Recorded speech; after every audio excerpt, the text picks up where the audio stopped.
lahat ay magsiupo. Magandang araw sa inyong lahat mga kasama at maligayang Pasko sa inyong lahat. Christmas as a celebration is not only a collective event. Ang Pasko ay sama-samang ipinagdiriwang, maraming event, maraming party, but at the same time, Christmas is a deeply personal encounter. Huwag nating kakalimutan na sa kabila ng maraming mga pagsasama-sama, andyan ang mga party, andyan ang mga social celebrations, ang mga events. Sa kabila ng lahat ng mga pagsasama-samang ito, ang Pasko ay isang personal na bagay, isang personal na pagdiriwang, at yan ay dapat nasa ating kalooban lagi. We must make Christmas a personal experience. Ultimately, ang Pasko dapat personal experience siya. Personal, dapat ang pagtanaw sa diwa ng Kapaskuhan. Kaya mga kasama, sa pagkakataong ito, sandali muna nating iwan ang lahat ng mga preparations na nasa isip natin. Sandali muna tayong manahimik. Iwan muna natin yung mga schedules na hindi matapos-tapos. Yung sinabi ngang Christmas vacation, lalo namang dinagdagan ng mga events, yung mga bagay. So, parang baligtad yun nangyari. No? At pati kahit saan ka tumingin ngayon, lahat ng lugar, lahat nagsisiksikan, lahat nag-aagawan ng pwesto. So, at this time, kagaya ng ating ginagawa sa halos 2 taon na nating pagtitipon dito, mga kapatid, sumainyo ang kapahingahan ng Panginoon. Sumainyo ang kanyang kapayapaan, at kunin natin ang sandali na ito para magkaroon ng katahimikan ng ating puso, ang ating isipan, nang sa gayon mangusap sa atin ang kapangyarihan, ang pag-ibig ng banal na Espiritu. Isang personal na pagtanaw sa diwa ng Kapaskuhan. At yan na nga ang ating reflection ngayong umagang ito, a personal Christmas. Please join me in prayer. Father, marami pong salamat sa bawat pagkakataon na kami ay makapagsama-sama, kami ay makapagtipon. Dahil sa mga pagkakataon na ito, nagkakaroon kami ng pagkakataon na mapag-isa sa aming puso at isip, makuha yung pagkakataon na tumingin sa aming kalooban, silipin ang laman ng aming mga puso, at maituon ang lahat sa amin patungo sa inyo. Ama, mangusap ka sa bawat isa, at ayon sa diwa ng Kapaskuhan, hulihin niyo po, yakapin, panghawakan ng aming puso at isip, kupkupin niyo po ninyo ang lahat sa amin, at amin din po itong isinusuko. Nang sa gayon, ang diwa, ang mensahe ng aming Panginoong Hesus ay sumaamin lahat in a personal way. We ask this all together in Jesus' name. A personal Christmas. Luke chapter 2, verse 7. Dito natin sisimulan ang ating shared reflection. Sa kwento, sa pagpapatuloy ni Mary, ni Joseph, at ng batang si Jesus. Mary gave birth to her first baby. It was a boy. So good news, it's a boy. She wrapped him in a large strip of cloth. Then she placed him in a manger. That's because there was no guest room where they could stay. Kasama ni Jesus ang kanyang mga magulang, at sa pagkakataon na yon, hindi masyado binanggit, hindi masyado inelaborate, pero wala silang matuluyan. Nung gabi ng kapanganakan ni Jesus, hindi masyado binanggit, pero it's obvious if you will follow the whole narrative na hindi sila ganun kayaman. Wala sila gaanong resources to choose a place to stay, kaya ang kanilang naging option ay isang barnyard. Isang barnyard, isang farm, isang kwadra actually. At sa isang manger, sa isang labangan, kainan ng hayop. Doon nila ginawa yung unang crib ng baby Jesus. In continuation, chapter 2, verse 8 to 12 ng Luke, there were shepherds living out in the fields nearby. It was night, and they were taking care of their sheep. May mga pastol sa paligid, malapit sa kinalulugaran nila Mary, Joseph, at ni baby Jesus. At sa gabi na yon, sa gabi na tagpo, usually, alam mo naman ng mga pastol, dahil mga rank and file, kumbaga sa kumpanya, mga rank and file sa mga opisina. So habang lahat ng mga boss tulog, yung mga supervisor, yung mga tauhan, sila yung gising. At sa pangyayari na iyon, ng kapanganakan ni Jesus, sila yung mga present doon sa lugar na iyon. An angel of the Lord appeared to them, and the glory of the Lord shone around them. They were terrified. Sino ba naman hindi magugulat? And usually kasi yung mga mabababang uri ng tao, sabi na nga, hindi naman kadalasan nakakakita ng mga ganitong pangitain. But, interestingly, the angel said to them, "Do not be afraid." Huwag kayong matakot. Alisin niyo ang takot sa puso ninyo. Actually, I bring you good news. It will bring great joy for all people. Alam ko, hindi kayo sanay sa mga ganitong sight, sabi nung angel, pero huwag kayong matakot. Actually, ang dala ko, good news. Good news. Today, in the town of David, a Savior has been born to you. He is the Messiah, the Lord. Here is how you will know I am telling you the truth. You will find a baby wrapped in strips of cloth and lying in the manger. So, dinescribe in detail. Ito yung palatandaan nyo para ma-confirm nyo kung sinasabi ko ay totoo. Makikita nyo itong mga details na ito. Hindi doon nagtapos. But wait, there's more. So, it's not enough na nagpakita ang isang anghel sa isang mga low-class, low-status people na shepherd. Luke chapter 2, verse 13 and 14, "Suddenly, a large group of angels from heaven also appeared. They were praising God. They said, 'May glory be given to God in the highest heaven, and may peace be given to those He is pleased with on earth.'" Gloria in excelsis Deo. Yun yung sinasabi nila. And peace to all men. So, hindi lang pala isang anghel yung kaharap nitong mga lowly shepherds na ito. Isang buong heaven ang biglang nagbukas ng kanilang curtain, and in such an amazing, spectacular manner, binuksan ng kurtina ng langit at pinakita ang lahat-lahat ng angel nagpe-praise sa heaven. Well, you know, if you're fond of chatters, no? Pagka nanood kayo ng mga musical chatters and everything, yung mapapaluha ka pagka nagbukas na yung kanilang mga curtains. Kasi nga talagang bonggang-bongga yung production. This is more than that. Hindi lang isang angel yung nagpakita sa mga lowly shepherds. Ang buong production ng heaven binuksan to announce what is happening. Jesus was born, interestingly, in a humble circumstance. Jesus was presented in such a lowly, humble situation in life. Si Jesus pinanganak sa isang kwadra. Interestingly, when I was making this message, ang pumasok sa isip ko yung SM San Lazaro. Kung lumaki kayo sa area na yon, ngayon kasi SM San Lazaro na siya, no? Mall na ang makikita nyo, mga buildings, all the facades. But if you were there around the 90s, no, hanggang siguro mga early 2000, yung San Lazaro na yan, kwadra ng kabayo yan. Kasi karerahan yan nung araw. At pag sinabi kong kwadra ng mga kabayo, believe me, it's not pleasant. Mapanghiyan, mabaho. Actually, iniiwasan nga yan. Ngayon, lahat doon nagpupuntahan. Kahit wala namang bibilin, pupunta ng SM San Lazaro. Kasi magpapa-aircon. No? Ganun siya ngayon. But before, it wasn't like that. Ang nandun lang yung mga tataya sa karera. Ganun siya. Kasi nga, it's not a pleasant place. And imagine, Jesus, the Jesus na sinusundan natin, the Jesus that we are singing in worship today, diyan siya pinanganak. Diyan siya ipinahayag, ipinakita sa atin. Sa isang kwadra. Wala siyang crib, wala siyang malambot na higaan, na hypoallergenic. Kasi yun ang requirement ngayon sa mga baby, dapat hypoallergenic. Diba? Shampoo, sabon, dapat hypoallergenic. No. Si Jesus, walang crib. Kaya kailangan siyang ilagay sa isang labangan. Kaya siya labangan, no? Kasi parang cute na yung nasa Belen eh. Ibig sabihin ng labangan, yun yung pinakakainan, doon binubuhos lahat ng kaning baboy. No? Kung sa context natin ngayon, of course, they don't eat pork back then.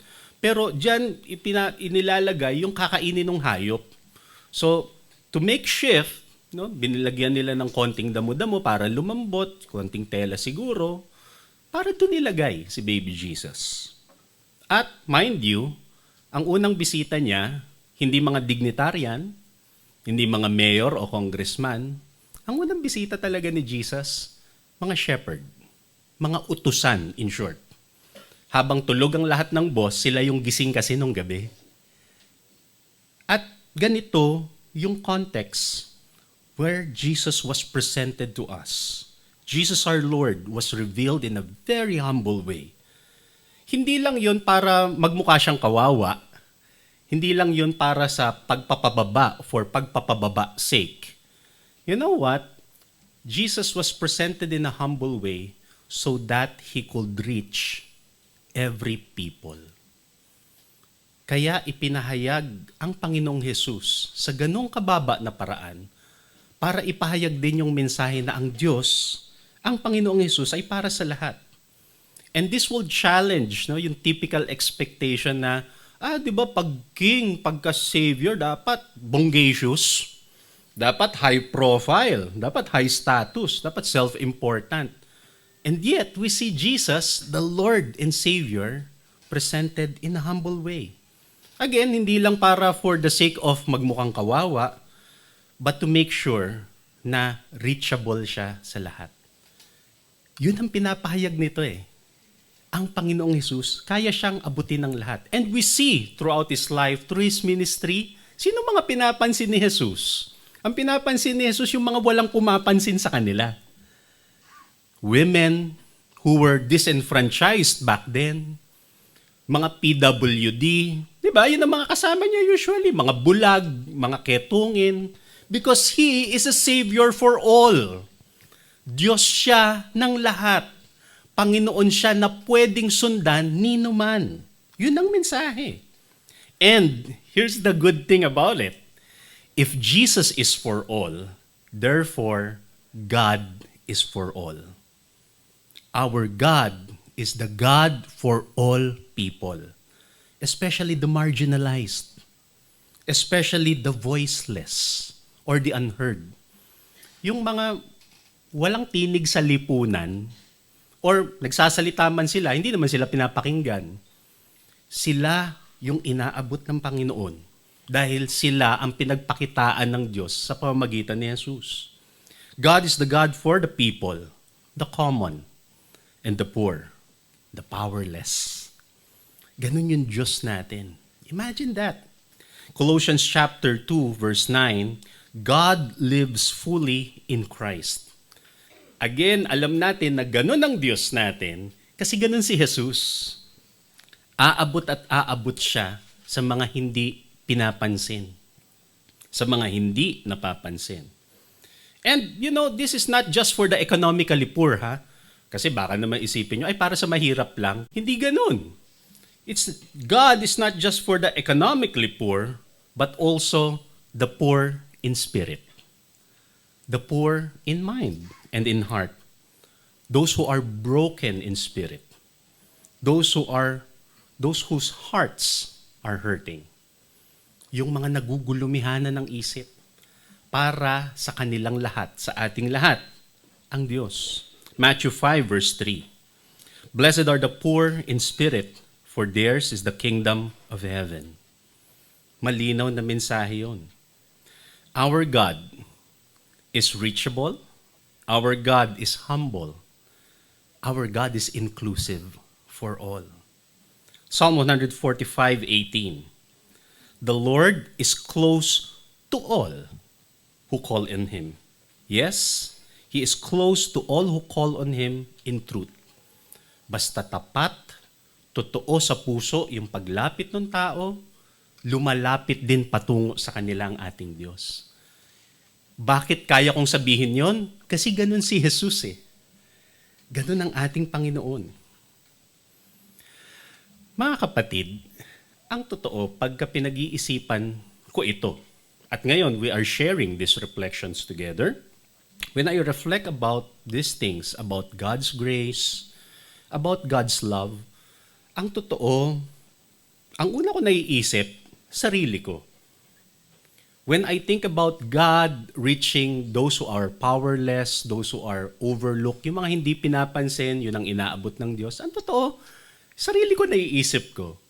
Bakit? Because when I look at myself, I don't deserve God's grace. Alam ko yun sa sarili ko. And many times, believe me, mga kasama, many times, I can't even believe how am I speaking to you. How I am putting together this kind of activity. Paano ba natin nagagawa itong mga ganitong activity? Paano nga ba natin na-assemble itong grupo natin? And mind you, pangalawang Pasko na natin to. Ang totoo, hanggang ngayon di ko pa rin siya ma-imagine. O nga no, paano nga ba ito nagsimula? And most of the time, my wife would remind me how. But my point is, maraming pagkakataon na iniisip ko, Lord, sino ba ako? I'm not one of the most prominent person inside Day by Day. Hindi kami prominenteng pamilya. Definitely, we're not wealthy as a family. And I would also question myself na, am I capable in doing this? Am I smart enough to do this? Am I strong enough to handle and organize? Lahat yun tinatanong ko sa sarili ko. All the criticisms, kaya ko ba yun? The doubting ng ibang tao and even to myself. Now, marirealize ko, kaya ko siya sinasabi na, teka nga pala no, hindi nga pala siya tungkol sa akin. Tungkol nga pala siya sa ating Diyos. It is not about who I am, but it is all because of God's love reaching to someone like me. Now, why am I saying this? Bakit ko siya sinishare sa inyo? My point here is, mga kasama, if God can reach someone like me, if God can look upon someone like me, then I'm sure God can reach you. Kung kaya akong pansinin ng Diyos, then sure ako, kaya kayong pansinin ng Diyos. And that's my point. Why am I sharing this? If God can reach out to me, if God can care enough for me, then God can care more than enough for each one of you. And brothers and sisters, this is what Christmas is all about. More than anything, okay, andyan ang events, ang parties, ang mga celebration, but more than anything, it is about our God who looked our direction para mahalin tayo. That's the whole point. Christmas strengthens the message that God is by our side and God is inside our hearts. Mula sa pagiging espiritu, makapangyarihan, malawak para sa lahat, siya ay nagkatawang tao. Siya na nga ang bumaba para magkatawang tao. And after fulfilling His mission, bumalik siya sa pagiging espiritu para sa ating lahat. At yung espiritu na yun ay sumasa atin, inside our hearts, empowering us. Now, if you will ask me again, sino tayo para pagbigyan ng ganon? No one. But it is about God's love. Alam natin na ganon ang Diyos. Again and again, I will say, alam natin na ganon ka-caring ang Diyos. Bakit? Ganon kasi ka-caring si Jesus eh. Yung mga tao na walang pumapansin, papansinin ni Jesus. Aabutin niya, i-empower ni Jesus. 1 John chapter 4 verse 4, Children, you belong to God, and you have defeated these enemies, whatever enemies you have in your life. God's Spirit is in you and is more powerful than the one who is in the world. Sabi nga na ibang version, greater is He that is in us than anything that is in the world. And in the same way, mga kasama, Christmas strengthens the message that God is our hope and our future. Yun ang importante sa Pasko. Siguro nga, kaya ang ganda na magkatabi talaga yung Pasko at New Year eh. Kasi as we look towards the new season, the new year, we know there's hope and there's a future. Bakit? Kasi ang galing natin? No. Kasi may kaya tayo, malakas tayo? No. We have a hope. We have a future because God is inside us. God is working in us. Kaya nga, ang New Year, ang mga season na ganito, hindi yan dapat ipinang-i-stress o pinag-aalala. Dapat siyang ipinagse-celebrate. Dapat nga exciting ang New Year. Kasi we know we have a hope in the future. Psalm 27 verse 1, "The Lord is my light and my salvation. Whom shall I fear? Or what should I fear?" Ano nga ba kung alam natin nasa atin ang Diyos? Christmas should hold a personal significance for all of us. So, yeah, celebrate. Let's go for it.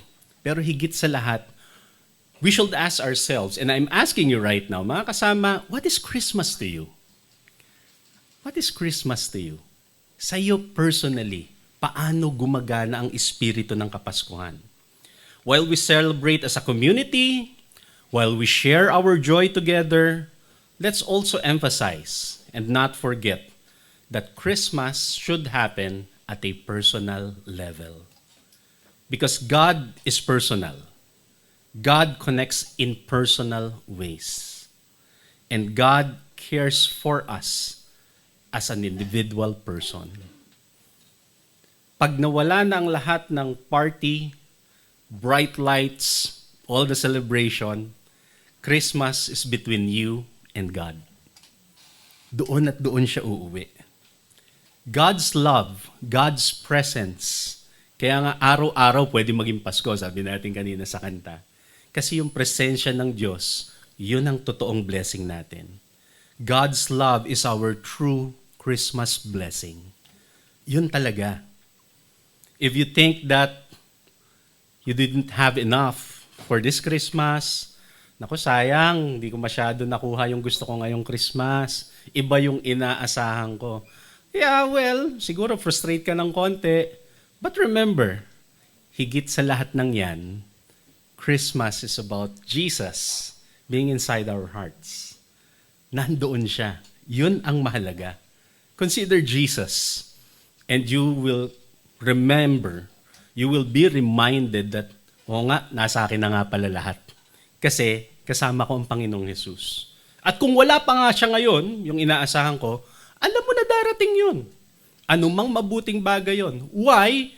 Because, again, I will say, God cares for each one of us. God cares for you. Mahal tayo ng Diyos.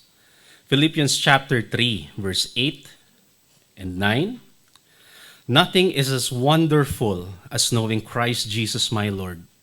Sabi ni Apostle Paul. Wala nang gaganda pa, wala nang hihigit pa, kundi ang makilala ko ang aking Panginoong Jesus. "I have given up everything else and counted it all as garbage. All I want is Christ and to know that I belong to Him." Higit sa lahat, ang malaman ko, sabi niya, na nasa akin si Kristo at nasa Kanya ako.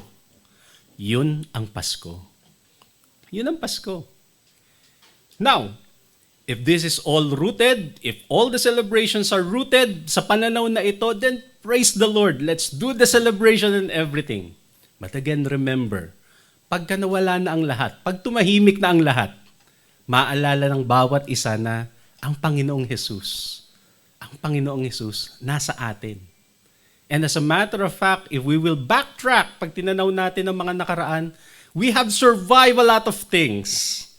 We have gone through and we became victorious over so many things because of Christ's Spirit in us. Dahil doon, praise the Lord. And dahil alam natin na nasa atin siya lagi, anumang kaharap natin sa future, you know what? Alam nyo na ang ending ng story. We will be victorious. We can be assured of that.